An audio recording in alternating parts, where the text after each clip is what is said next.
अरे श्याम्या, तिला फोन लावून विचारू का तिकडे कसा झाला हळदीचा कार्यक्रम? हा विचार.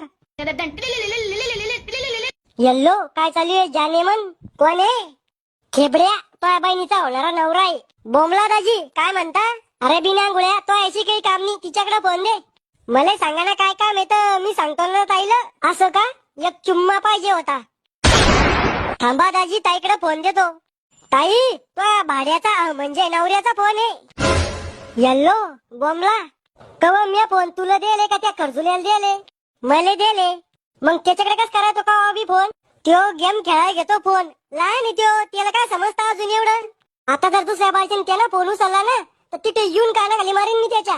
बर ते जाऊ द्या, फोन कशाला केलता? हळदीचा कार्यक्रम कस काय झाला तुमच्याकडे? चांगला झाला. अय ऐक ना, तुला एखादी सक्ती चुलत बहीण आहे का? कहून? मामा मित्र श्याम्यानी का त्याच्यासाठी पाहिजे होती. मी माझ्या बहिणीला उंदराचं औषध खाऊ घालीन, पण त्या खेकड्या संग लग्न नाही होऊ देणार. अहो लय चांगला आहे श्यामे. तोंड पाहिलं का त्याचं? कोणी म्हणून म्हशीनं पाय दिला तोंडावर. बर ते जाऊ दे, तुझ्या घरच्याला आवडलं का मी? बाबाला आवडले, पण मम्मी म्हणी नवरदेवाचं तोंड परातीवाणी आहे आणि शरीर नागतोड्यावानी म्हणी. पण बाबानं जेव्हा तुमची प्रॉपर्टी सांगितली ना तेव्हा मम्मीनं हो म्हणलं लग्नाला.